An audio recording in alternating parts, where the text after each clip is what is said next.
ती त्या क्षणाला कोसू लागली जेव्हा तिने इथे येण्याचा निर्णय घेतला होता. आणि त्या वेळेलाही जिने एका झटक्यात तिचे आयुष्य अशा वळणावर आणून ठेवले होते जिथे तिला तिच्या वडिलांचा सन्मान किंवा तिचं आत्मसन्मान यापैकी एकाची निवड करायची होती. यात तिने आपल्या वडिलांची निवड केली होती आणि अर्णवसोबत लग्न करून स्वतःचं आत्मसन्मान पणाला लावला होता. ह्याच सर्व गोष्टी आठवून गौरी विचारांच्या जगात हरवून गेली होती. तेवढ्यात राजेश यांच्या आवाजाने ती बाणावर आली. तिने आपले अश्रू पुसले आणि मान वर करून त्यांच्याकडे पाहिले जे तिला निरोपाच्या विधीसाठी बोलवायला आले होते. शेवटी आता आपल्या काळजाचा तुकडाला स्वतःपासून दूर करण्याची वेळ आलीच होती. तेव्हाच रघुवीर म्हणजे आजोबा पुन्हा खोलीत येतात आणि राजेश त्यांच्याकडे वळतात. एक नजर गौरीकडे टाकली आणि मग राजेश यांना म्हणाले, राजेश, मला माहीत नाही की आमच्या कुटुंबातील कोण आमच्या ह्या निर्णयात आमच्या सोबत आहे आणि कोण नाही. पण ह्या क्षणी अर्णव इतक्या रागात आहे की तो आपला निर्णय अजिबात मान्य करणार नाही. म्हणूनच आम्ही एक निर्णय घेतला आहे ज्यामुळे पुढे जाऊन गौरीच्या आयुष्यात कोणतेही अडचण येणार नाही आणि तिचे आयुष्य सुधारेल. त्यावर राजेश आश्चर्याने त्यांच्याकडे पाहू लागतात आणि मग त्यांना विचारतात, असा कोणता निर्णय बाबा? तेव्हा रघुवीर एक नजर गौरीकडे टाकली आणि राजेशांना म्हणाले, तो हा की जोपर्यंत अर्णव मनापासून ह्या लग्नाला आणि गौरीला स्वीकारत नाही तोपर्यंत आम्ही गौरीची खरी ओळख कुणालाही सांगणार नाही. जग आणि मीडियाच्या नजरेत अर्णवचे लग्न अनुष्काशी झाले आहे तर आपण सध्या पुरती त्यांची ही सिक्रेट तशीच राहू देऊ. त्यांनी सांगितलेल्या ह्या गोष्टीवर राजेशसोबत गौरीही आश्चर्याने त्यांच्याकडे पाहू तर विशाखाचे बोलणे आठवताच ती लगेच आपली नजर खाली झुकवते. तिथेच राजेश अस्वस्थपणे म्हणाले, पण का बाबा, तुम्ही गौरीसोबत असे का करणार आहात आणि ह्यामुळे गौरीचे आयुष्य कसे सुधारेल? तेव्हा आजोबा एक नजर गौरीकडे टाकली आणि राजेश यांच्याकडे पाहत म्हणाले, ते ह्यासाठी राजेश, आपण जरी गौरीला आपली सून मानून घेतले आणि तिला ह्या घरात तिची जागाही मिळवून देऊ, पण ह्या सगळ्याचा तोपर्यंत काहीच फायदा नाही जोपर्यंत अर्णव गौरीला मनापासून स्वीकारत नाही, तिला आपली पत्नी असल्याचा दर्जा देत नाही. नंतर निराश भावनेने म्हणाले, पण तू समजून घे ना राजेश, आम्हाला असं बोलायला तर नाही पाहिजे, पण ज्या प्रकारे अर्णव अनुष्कावर प्रेमाचा दावा करत आहे ते पाहता पुढे जाऊन या दोघांमध्ये नातं तयार होणं आम्हाला कठीणच वाटत आहे. देव करो आणि असं न हो, पण तरीही जर असं झालं, कोणत्याही चुकीशिवाय गौरीवर सोडलेली बायको असा कलंक लावावं असं आम्हाला वाटत नाही. कारण आम्हाला माहीत आहे की हे जग, हा समाज आणि ह्यात राहणारे लोक कितीही मॉडर्न झाले तरी एका स्त्रीबद्दलची त्यांची विचारसरणी कधीच बदलू शकत नाही. कोणतीही चूक झाली की ह्या समाजातील लोक सगळ्यात आधी स्त्रियांनाच दोषी ठरवतात. म्हणूनच आमची इच्छा आहे की जर भविष्यात असं काही झालं तर गौरीनेही सामान्य लोकांसारखं मोकळेपणाने जगावं, तिचं स्वतःचं घर परिवार असावं आणि तिलाही एक प्रेम करणारं जोडीदार मिळावा. त्यांचे हे बोलणे ऐकून राजेश विचारात पडतात. तिथेच रघुवीर पुन्हा गौरीच्या डोक्यावरून हात फिरवत म्हणाले, आणि तुम्ही काळजी करू नका, तुम्ही आमच्या सोन्यापेक्षा जास्त आमची मुलगी आहात. म्हणूनच आतापासून तुमची सर्व जबाबदारी आमच्यावर आहे. आम्ही तुम्हाला त्या घरात तुमचं हक्क मिळवून देण्याचा पूर्ण प्रयत्न करू.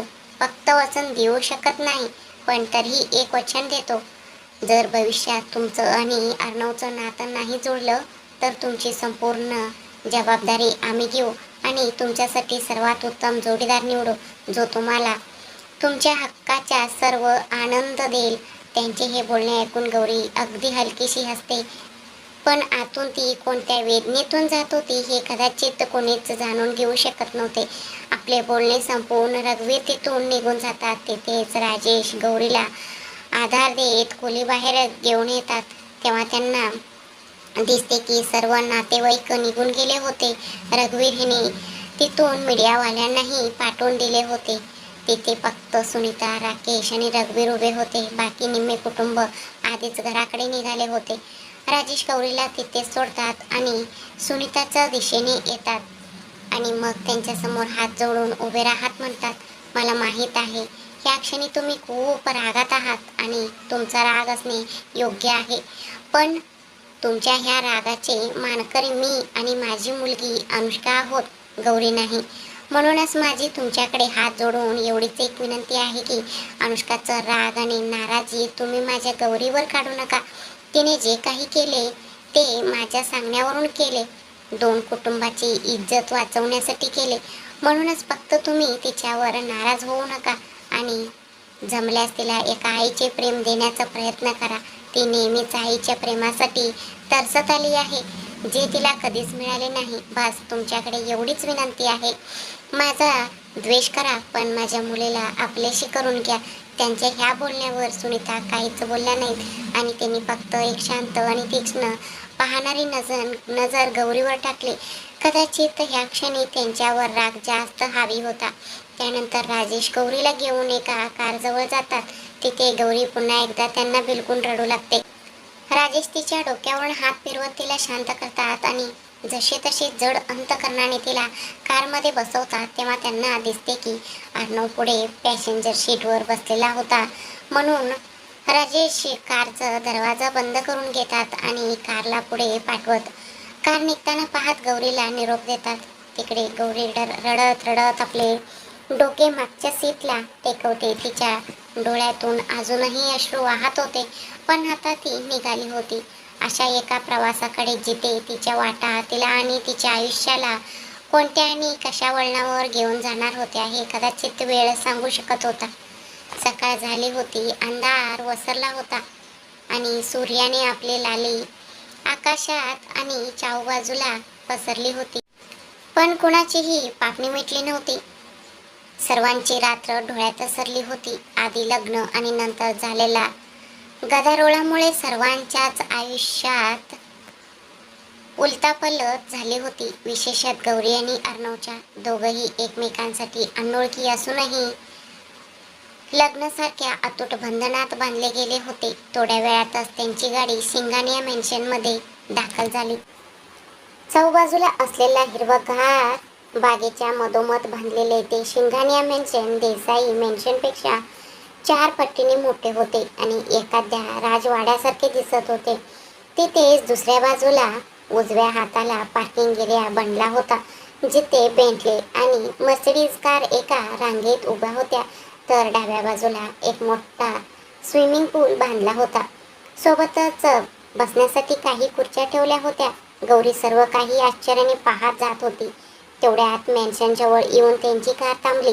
त्यानंतर अर्णव कारमधून उतरून थेट आत जाऊ लागला की तेवढ्यात आजोबांचा आवाज त्याच्या कानावर पडला. आजोबा अर्णवला थांबवत म्हणाले, "थांब अर्णव, आत कुठे चालला आहेस?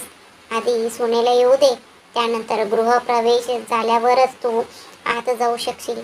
त्यांचे बोलणे ऐकून अर्णवने रागाने आपल्या मुठी आवळल्या आणि आपल्या रागावर नियंत्रण ठेवत त्यांच्याकडे पाहत म्हणाला, "बस आजोबा, आतापर्यंत तुम्ही मला जितके नाटक करायला सांगितले मी केले, कारण त्यावेळी तुमची आणि आपल्या घराण्याची अब्रू पणाला लागली होती. पण आता आणखी नाही. आता माझ्याकडून हे नाटक होणार नाही आणि तसंही इथे फक्त घरचेच लोक आहेत. त्यांना सर्व सत्य माहीत आहे. त्यामुळे मला नाही वाटत की आपल्या कुटुंबासमोर मला त्या मुलीला माझी बायको मानण्याचे नाटक करावे लागेल." एवढे बोलून अर्णव कुणाचेही एकही ऐक न ऐकता थेट आता आत निघून गेला. तिकडे कारमध्ये बसलेली गौरी, जी त्याचे प्रत्येक बोलणे ऐकत होती, तिच्या डोळ्यातून पुन्हा एकदा अश्रू वाहू लागले. अर्णवने म्हटलेला प्रत्येक शब्द तिच्या हृदयावर खंजिरासारखा वार करत होता. पण विडंबना ही होती की तिचे दुःख वाटून घेण्यासाठी तिच्याजवळ कोणीच नव्हते आणि तिचा जोडीदार, ज्याचा भरोशावर ती ह्या अनोळखी लोकांमध्ये आली होती, तो तर स्वतःच निर्मोही बनला होता. पण ती दोष तरी कोणाला देणार? कारण जे काही तिच्यासोबत घडत होते त्यात कोणाचाच दोष नव्हता. हा सगळं काहीसा नशिबाचा खेळ होता, ज्यामध्ये आज तिच्यामुळे अर्णवही अडकला होता. स्वतःच्या प्रेमापासून दूर होऊन तो असह्य वेदनेत तडफडत होता. अर्णवबद्दल ह्या सर्व गोष्टींचा विचार करताना गौरीच्या मनात मात्र अर्णवबद्दल सहानुभूती निर्माण होत होती. जर आज अनुष्का तिच्या जवळ असती तर तिने तिला नक्कीच विचारले असते की तिने अर्णवसारख्या चांगल्या माणसाला का फसवले? तिने एकदा तरी आपल्या इच्छा त्याच्याशी का शेअर केल्या नाहीत? तिच्या ह्या विचारांना तेव्हा पूर्णविराम मिळाला जेव्हा सुनीता तिच्या कारजवळ आल्या आणि दरवाजा उघडून तिला बाहेर येण्यास सांगू लागल्या. तेव्हा गौरीने लगेच आपले अश्रू पुसले आणि मग आपला लेहंगा सांभाळत ती हळूच बाहेर आली. तेव्हा सुनीता तिला आधार देत मुख्य दरवाजापर्यंत घेऊन आल्या आणि आपल्या जावेला म्हणजेच रमा ह्यांना आवाज देऊ लागल्या. तेव्हा रमा आणि त्यांची मुलगी पायल गृहप्रवेशाचे सर्व साहित्य घेऊन आल्या. रमाने आरतीचे ताट सुनीताचं हातात दिले आणि स्वतः खाली वाकून अक्षतांचं कलश आणि विड्याचं पाण्याचे ताट गौरीसमोर ठेवले. सुनीताने गौरीची आरती केली आणि मग गौरीला म्हणाल्या, तुझ्या उजव्या पायाने कलशाला हलकासा धक्का दे आणि मग तुझ्या पायांचे ठसे उमटवत ह्या घरात प्रवेश कर. तेव्हा गौरीने त्यांचे ऐकून तसेच केले आणि कलशला हलकीशी धक्का देऊन कुंकवाचे ठसे उमटवत ती आत आली. त्यानंतर सुनीता तिला घरातील देवघरात घेऊन गेल्या. तिकडे तिच्या पायांचे ते ठसे आजोबा खूप निरखून पाहत होते. तेव्हा सुरेखा म्हणजेच अर्णवच्या आजीने तेव्हा त्यांना असे पाहिला. तेव्हा त्या त्यांच्या जवळ आल्या आणि म्हणाल्या, काय झाले? तुम्ही सुनेच्या पायांचे ठसे असे का पाहत आहात? त्यांच्या ह्या बोलण्यावर आजोबा हसत त्यांना म्हणाले, ते यासाठी कारण आपल्या घरात लक्ष्मी आली आहे, जी आपल्या घराची दिवसेंदिवस प्रगती आणि भरभराट करेल. अर्णव खूप नशीबवान आहे, ज्याला गौरीसारख्या मुलीची साथ मिळाली. जर एकदा अर्णवने गौरीला मनापासून स्वीकारले ना, तर खरे सांगतो, त्याचे भाग्य उजळण्यापासून कोणीच थांबवू शकत नाही. त्यांच्या ह्या बोलण्यावर सुरेखा तोंड वाकडं करत म्हणाल्या, राहू द्या हो, तुम्ही तर असे बोलत आहात जणू काही खूप मोठे ज्योतिषी बनला आहात. जर असं असेल तर पुरावा द्या. त्यांच्या ह्या प्रश्नावर आजोबा हसत त्यांच्याकडे पाहत म्हणाले, पुरावा तर आपल्या समोर जिवंत उभा आहे. अजून किती पुरावा हवाय तुम्हाला? त्यांच्या ह्या बोलण्यावर सुरेखाने आश्चर्याने त्यांच्याकडे पाहिले. तेव्हा ते पुढे म्हणाले, विसरलात का तुम्ही? जेव्हा तुम्ही ह्या घरात आला होता तेव्हा आम्ही तुमच्याबद्दलही हेच बोललो होतो. आणि बघा, तुमच्या आल्यानंतर आपल्याला कधीच अपयशाचा सामना करावा लागला नाही आणि राहिलेली कसर सुनीता सुनेने पूर्ण केली. तिच्या आल्यानंतर टॉप 10 मध्ये असलेली आपली कंपनी टॉप 5 मध्ये आली. ज्या कंपनीला अर्णवने आपल्या मेहनतीने मुंबईची नंबर 1 कंपनी बनवली आहे. त्यांच्या ह्या बोलण्यावर सुरेखा काहीच बोलल्या नाहीत, कारण त्यांना माहीत होते की ही आजोबांनी आता जे काही सांगितले ते 100% खरे होते. त्यानंतर ते दोघंही मिळून देवघराच्या दिशेने गेले, जिथे सुनीता आणि रमा गौरीकडून देवघराच्या भिंतीवर हळदीचे ठसे उमटवून घेत होत्या. त्यानंतर त्या दोघी गौरीला घेऊन खाली असलेल्या गेस्ट रूममध्ये गेल्या, जेणेकरून ती काही वेळ आराम करू शकेल. खोलीत आल्यावर सुनीता गौरीला म्हणाल्या, बाळा, आता तू तुझा पदर वर करून घे, तुला त्रास होत असेल. त्यांच्या ह्या बोलण्यावर गौरीने हळूच आपला पदर वर केला, तर रमा तिच्याकडे पाहतच राहिल्या. त्यांच्या डोळ्यात गौरीला पाहून कौतुकाचे बाव होते. वाव, तुम्ही किती सुंदर आहात. खरं तर अनुवहिनीपेक्षाही जास्त. पायलचा आवाज ऐकून सर्वांनी मागे पाहिले. पायल गौरीसाठी काहीतरी कानाचे घेऊन येत होती, पण तिचे पुढचे बोलणे ऐकून सुनीताचं चेहऱ्यावरील भाव कडक झाले आणि त्या पायलकडे वळत म्हणाल्या, अनुष्का, आता ह्या घराची कोणीच नाहीये पायल. आता तुझी वहिनी गौरी आहे, ती मुलगी नाही आणि तीच ह्या घराची सून आहे. तर पुढे जाऊन ह्या घरात तिचे नावही निघता कामा नाही, हे लक्षात ठेव. त्यांच्या ह्या बोलण्यावर पायलने होकारार्थी मान हलवली. तिला समजले होते की नकळत तिच्याकडून काहीतरी चुकीचे बोलले गेले होते. त्यानंतर त्या गौरीकडे वळत म्हणाल्या, आता तू फ्रेश होऊन काहीतरी खाऊन घे आणि आराम कर. लग्न कार्यातील पुढचे विधी तर आता होणार नाहीत, कारण अर्णव आता कोणत्याही विधी करणार नाहीये. म्हणूनच बाकीच्या गोष्टी आपण नंतर बोलूया. एवढे बोलून सुनीता रमा ह्यांना इशारा करून आपल्यासोबत घेऊन गेल्या. तिथेच पायल गौरी पैशी आली आणि तिला म्हणाली, वहिनी, आता तुम्ही काहीतरी खाऊन घ्या आणि आराम करा. आणि हो सॉरी, आता मी जे काही बोलले ते नकळत बोलून गेले. माझा तुम्हाला दुखवण्याचा कोणताही हेतू नव्हता. त्यावर गौरी तिच्या बोलण्यावर हलकीशी हसत म्हणाली, इट्स ओके, मला वाईट नाही वाटले. आणि तसंही ज्या परिस्थितीत हे लग्न झाले आहे ते पाहता सर्व गोष्टी स्वीकारायला थोडा वेळ तर लागणारच. तिचे हे बोलणे ऐकून पायल खुश झाली आणि तिच्या घरात पडत म्हणाली, यार तुम्ही तर खूप समजूतदार आहात. मला वाटले की कुठे तुम्ही मला चुकीचे समजलात की काय. एनिवे, या सर्व गोष्टी सोडा आणि स्वतःबद्दल काहीतरी सांगा, जेणेकरून मी तुम्हाला थोडे जाणून घेऊ शकेन. त्यावर गौरी जरा अडखळत म्हणाली, स्वतःबद्दल मी काय सांगू, सर्व काही तर तुम्हाला माहीतच आहे ना. तेव्हा पायल तिला आपल्यासोबत बेडवर बसवत म्हणाले, हो माहीत असेल, पण तरीही मला तुमच्याकडून जाणून घ्यायचे आहे. खरं सांगू तर मला तुमचा आवाज खूप गोड वाटत आहे. ऐकताना असं वाटतंय जणू कोणी कानात खडीसाखर विरघळवत आहे.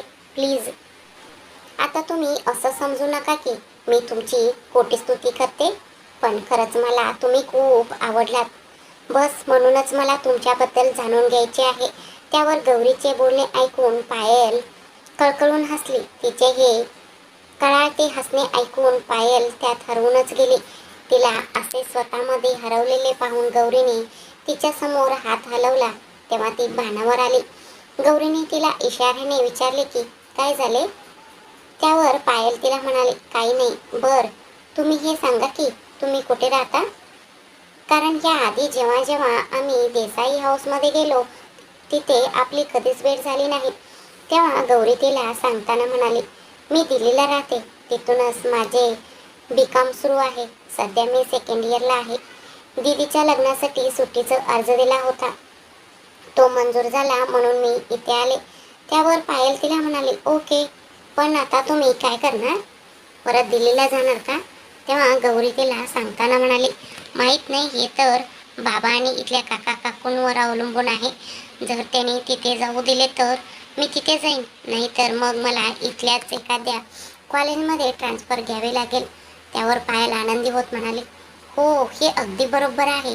यामुळे तुम्हाला शिकण्यात काही त्रासही होणार नाही आणि तुम्हाला इथून कुठे लांब जावेही लागणार नाही. तुम्ही माझ्याच कॉलेजमध्ये ॲडमिशन का घेत नाही, तिथे तर आपण दोघी मिळून एकत्र अभ्यास करू. तसं तुमचं वय किती आहे. त्यावर गौरी म्हणाली, हो मी बाबांशी बोलेन, ते सर्व व्यवस्था करतील. आणि तसं तर मी 20 वर्षाची आहे, पण पुढच्या महिन्यात 11 तारखेला मी 21 वर्षाची होईन. तर पायल तक्क होऊन म्हणाली, काय, ह्याचा अर्थ तुम्ही बाईपेक्षा 8 वर्षांनी लहान आहात. बाई 28 वर्षाचे झाले आहेत, कारण एका महिन्यापूर्वीच. तेव्हा गौरी हलकेच हसत म्हणाली, हो, कारण त्यांचे लग्न दीदीशी होणार होते आणि ती माझ्यापेक्षा 5 वर्षांनी मोठी आहे. त्यामुळे त्यांच्यासाठी अर्णवजी अगदी परफेक्ट होते. तिचे ह्या बोलण्यावर पायल शांत झाली आणि मग थोड्या गप्पा मारल्यानंतर तिथून निघून गेली. लग्नामुळे काल सगळेच थकले होते, त्यामुळे सर्वजण आपल्या खोलीत गेले आणि आराम करू लागले. तिथे पायल गेल्यानंतर गौरी बाथरूममध्ये जाऊन फ्रेश झाली आणि मग बेडवर बसून आतापर्यंत जे काही घडले त्याचा विचार करू लागली. तिने जेवणाला हातही लावला नव्हता, पण थकल्यामुळे हळूहळू तिचा डोळा लागला. संध्याकाळी दरवाजावर होणारा टकटकच्या आवाजाने गौरीची झोप उडाली आणि आपल्यासमोर सुनीतांना पाहून ती एकदम उठून उभी राहिली आणि आपला ओढणी व्यवस्थित करू लागली. त्यावर सुनीता तिला अशा प्रकारे गडबडताना पाहून तिच्या जवळ आल्या आणि म्हणाल्या, अगं नाही, तुला उठण्याची गरज नाही आहे, मी तर तुझ्याशी काही बोलायला आले होते. इतके बोलून त्या स्वतः गौरीसोबत बेडवर बसतात. तेवढ्यात त्यांची नजर टेबलावर ठेवलेल्या जेवणावर जाते. मग त्या गौरीकडे पाहत म्हणाल्या, हे काय, तू अजूनपर्यंत काही खाल्ले का नाहीस. तेव्हा गौरी आपली नजर खाली झुकवत अडखळत म्हणाली, ते बस भुका नव्हती आंटी. तिच्या ह्या बोलण्यावर सुनीता काही क्षण शांत राहिल्या. मग तिच्या हातावर आपला हात ठेवत म्हणाल्या, समजू शकते की मी तुझी परिस्थिती, की तू कोणत्या त्रासातून जात आहेस. ज्याला काही प्रमाणात मी देखील जबाबदार आहे.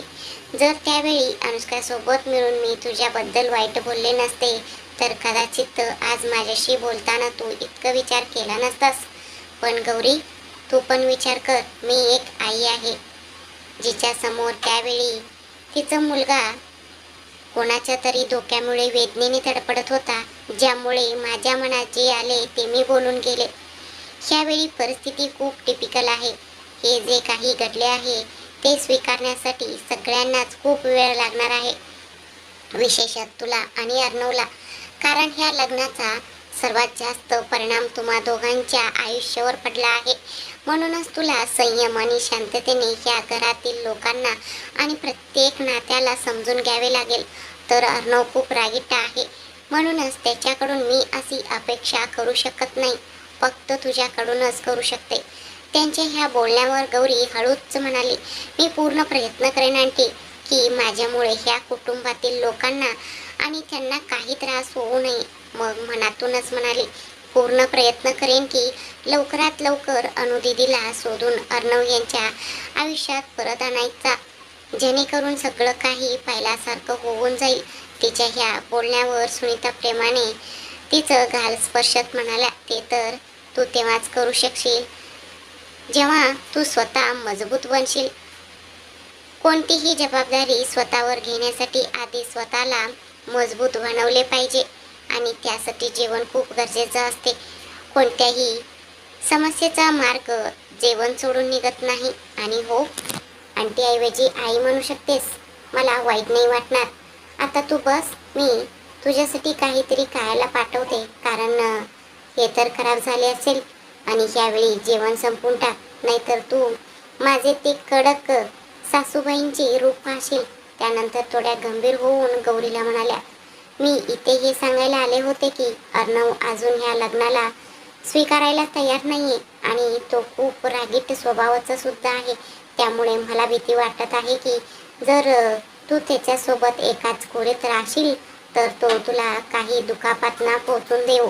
म्हणूनच मी तुझे सामान त्याच्या शेजारच्या खोलीत ठेवायला सांगितले आहे. जर तुला काही अडचण नसेल तर. तेव्हा गौरी त्यांचा बोलण्याचा अर्थ समजून घेऊन हलकेच हसून त्यांना म्हणाले, मला काहीच अडचण नाही आहे आई. तसंही या सगळ्यातून बाहेर पडण्यासाठी मलाही थोडं वेळ हवाच आहे.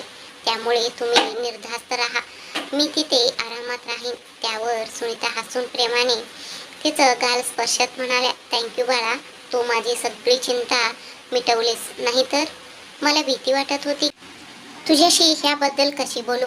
माहित नाही तुला माझे बोलणे समजेल की नाही. बर, आता तू बस, तोपर्यंत मी तुझी खोली आवरून घेते. त्यांचं ह्या बोलण्यावर गौरी हसत होकारार्थी मान डोलावते. त्यानंतर सुनीता ते जेवण उचलून तिथून निघून जातात. थोड्या वेळाने एक मोलकरीण गौरीसाठी जेवण घेऊन येते. तर ह्यावेळी गौरी गुपचूप जेवण करून घेते, कारण कालपासून तिने काहीच खाल्ले नव्हते. थोड्या वेळाने पायल येऊन गौरीला तिच्या खोलीत घेऊन जाते.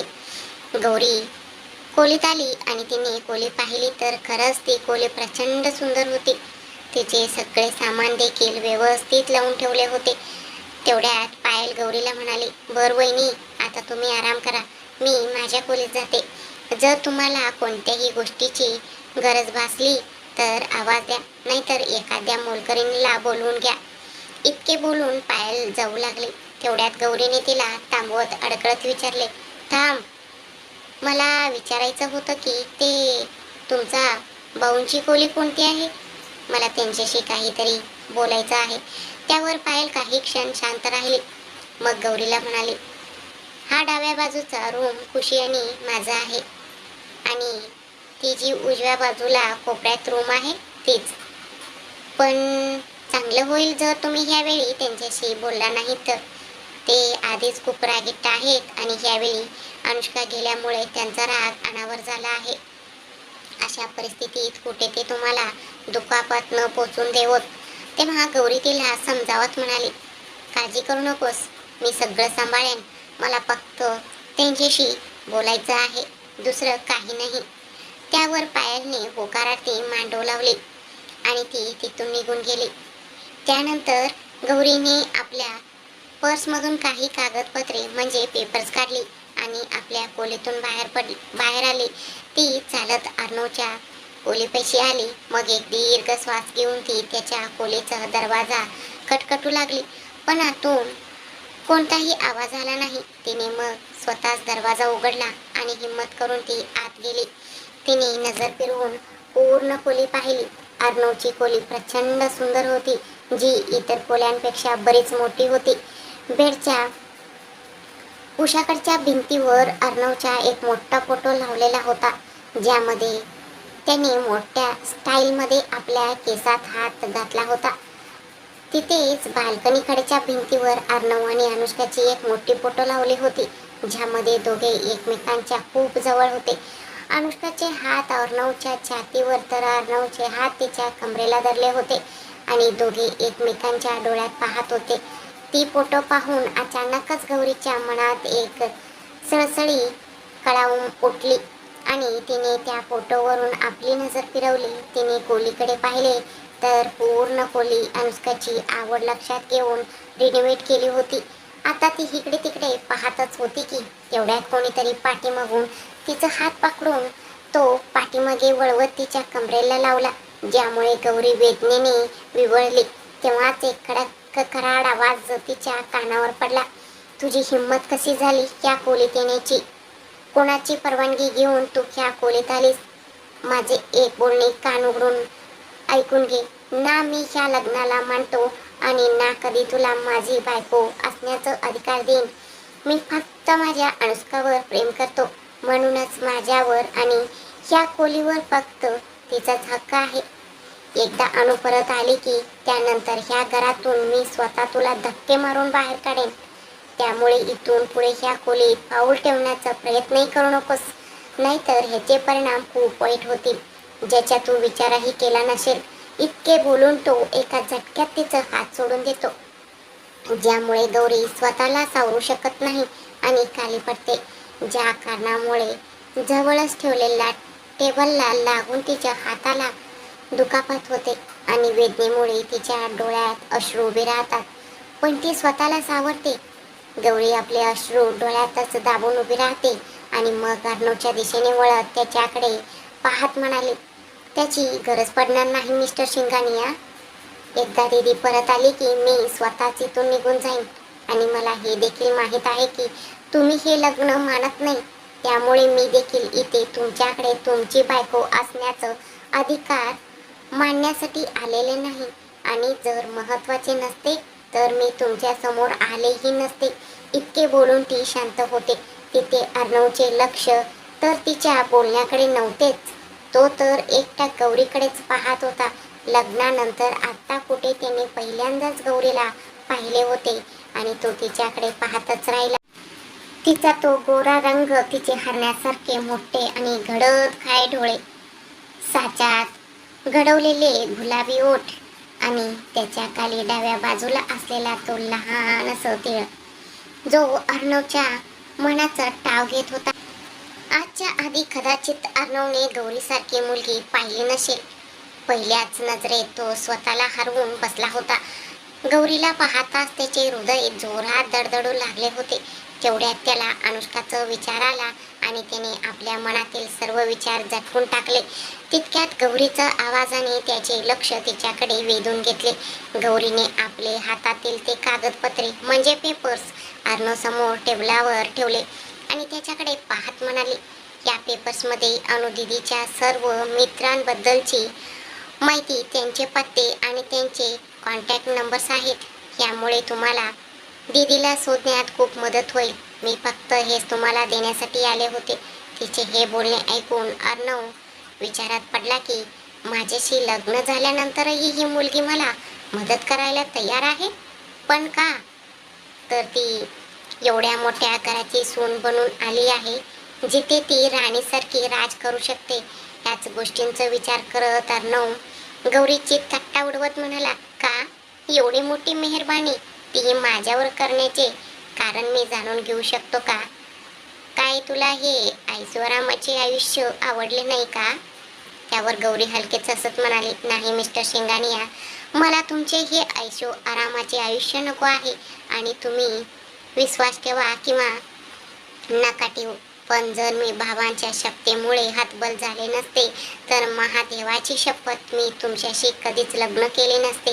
तिचे हे बोलणे ऐकून अर्णव एकटक तिच्याकडे पाहू लागला. तिथेच गौरी अर्णववरून आपली नजर फिरवत पुढे म्हणाली, प्रत्येक मुलीचे आपल्या जोडीदाराला घेऊन काही स्वप्ने असतात. माझीही होते, ज्यामध्ये ही संपत्ती आणि प्रसिद्धीही कधीच नव्हती. मला हवा ता तो एक सच्चा जोडीदार, जो मनापासून आणि जीवापाड माझ्यावर प्रेम करेल, जो फक्त माझा असेल, जो फक्त माझ्यावरच प्रेम करेल, ज्याच्या मनात आणि डोक्यात फक्त मीच राहीन. मग आपल्या पाणवलेल्या डोळ्यांनी अर्णवकडे पाहत म्हणाले, पण तुम्ही ते नाही आहात, कारण तुमचे मन आणि डोके तर फक्त दीदीमध्येच वसलेले आहे. मग अशा ऐसो आरामाचे आयुष्य जगून मी काय करू, ज्यामध्ये माझं जोडीदारच माझ्यासोबत नसेल. कारण हे सगळे तर एक ना एक दिवस आपल्यापासून दूर होणारच आहे. पण जोडीदार हा आयुष्यभरासाठी साथ देतो. म्हणूनच तुम्ही माझ्या बाजूने निश्चित राहा की पुढे जाऊन कधीही मी तुमच्यावर आपला हक्क गाजवीन किंवा तुमच्या आणि अनुदिदीच्या मध्ये येईन. मी इथे आहे की ती फक्त माझ्या बाबांना दिलेल्या वचनामुळे. पण एकदा का दीदी परत आली की मी त्या वचनातून मुक्त होऊन जाईन. त्यामुळे मी ही तुमच्यावर दया दाखवत नाही आहे, तर स्वतःचीच मदत करत आहे. आपले बोलणे पूर्ण करून गौरी अर्णवच्या शेजारून जात त्याच्या खोलीतून निघून जाते. ती त्याच्या जवळून गेल्यामुळे अर्णवच्या मनाला एक वेगळाच स्पर्श शिवून जातो आणि त्याच्या मनाला एक वेगळी शांतता पोचवत होता. तिथेच त्याच्या मनात आणि डोक्यात गौरीचेच बोलणे घोळत होते. माहीत नाही का, पण गौरीचे बोलणे ऐकून त्याला खूप राग येत होता. गौरीने त्याला अशा प्रकारे नाकारणे त्याला सहन होत नव्हते. आजपर्यंत जितक्याही मुली त्याला भेटल्या होत्या त्या सर्व त्याच्या लुक्स, पर्सनॅलिटी आणि श्रीमंतीमुळे त्याच्या मागे पुढे घुटमळत असायच्या आणि कोणतेही युक्ती करून त्याला मिळवण्याचा प्रयत्न करायच्या. पण ही मुलगी जिथे त्याच्याशी लग्न झाले होते, जिच्याकडे शिंगानिया घराण्याची मोठी सून बनवण्यासोबत मुंबईचा नंबर 1 बिझनेसमॅन अर्णव शिंगाणेची बायको असण्याचा अधिकार आला होता, ती त्याला सरळ सरळ नाकारून निघून गेली होती. हा अर्णवचा घोर अपमान होता, जो त्याला सहन होत नव्हता. अर्णवने टेबलावर ठेवलेल्या पेपर्सकडे पाहिले आणि ते उचलून परत सोफ्यावर आदळले. आपली टाय सैल करत तो बाथरूमच्या दिशेने निघून गेला. दुसऱ्या दिवशी सकाळी सर्वजण जागे झाले होते. अर्णव सुद्धा लवकर उठला होता, कारण आज त्याची एक महत्त्वाची मीटिंग होती, ज्यामुळे त्याला उशीर नको होता. म्हणूनच तो घाईघाईने पायऱ्या उतरून खाली येत होता. तेवढ्या समोर स्वयंपाकघरात काम करणाऱ्या गौरीवर त्याची नजर स्थिरावली आणि तिच्याकडे पाहत पाहत तो पडता पडता वाचला. पण तो कुठे भानावर होता. तो तर गौरीला पाहण्यातच गुंग झाला होता. त्याच्या हृदयाचे ठोके तर वेगाने वाढले होते. समोर गौरी किचनमध्ये पुऱ्या तळत होती. तिने गडद गुलाबी रंगाची साडी नेसली होती, ज्यावर हलके हलके सोनेरी रंगाचे नक्षीकाम केलेले होते, ज्यामधून तिची गोरी कंबर स्पष्ट दिसत होती. सोबतच कानात मोठे मोठे झुमके, हातात सोनेरी आणि गुलाबी बांगड्या, ज्या पुऱ्या लाटताना कणकणत होत्या. लांब केसांचा आंबाडा बांधलेला होता, ज्याची एक पड तिच्या गालांना वारंवार स्पर्श करत होती. एकंदरीत आज गौरी कमालीची सुंदर दिसत होती. तेवढ्यात गौरीने गॅस बंद केला आणि ती जेवण बाहेर आणू लागली. तेव्हा तिचा पैंजणांचा आवाज होऊ लागला, ज्यामुळे अर्णवच्या हृदयाचे टोकेही वाढू लागले. तितक्यात गौरीने डायनिंग टेबलावर जेवण वाढायला सुरुवात केली, ज्यामुळे अर्णव भानावर आला आणि त्याने आपली नजर गौरीवरून हटवली. पण त्याला हे माहीत नव्हते की सुनीताने त्याची ही हालचाल आधीच हेरली होती. तेवढ्यात घरातील सर्व सदस्य डायनिंग टेबलावर येऊन बसले. तेव्हा गौरी त्यांना नाश्ता वाढू लागली, ज्यामध्ये घराचे 2 नोकरही तिला मदत करत होते. जेव्हा आजोबांनी जेवण पाहिले तेव्हा ते आनंदाने वरडले आणि खुश होत गौरीला म्हणाले, वाव, पुरी बटाट्याची भाजी की गुलाबजाम, हे सगळं तर माझं फेवरेट आहे. थँक्यू बाळा, आज इतका छान नाश्ता दिल्याबद्दल. त्यावर आजी त्यांना रागवून म्हणाल्या, हो, तर तुम्हाला जास्त खुश होण्याची गरज नाहीये. हे जे काही आहे ना त्यातलं तुम्हाला काहीही मिळणार नाहीये. तुमच्यासाठी वेगळी खिचडी बनवत आहे. विसरलात का? तुम्हाला डायबिटीस आहे. डॉक्टरांनी गोड खायला नकार दिला आहे, तरीही तुम्ही लहान मुलांसारखे खुश होत आहात. त्यावर आजोबा तिची समजूत काढत म्हणाले, अगं आता सोड ना त्या डॉक्टरांचे बोलणे.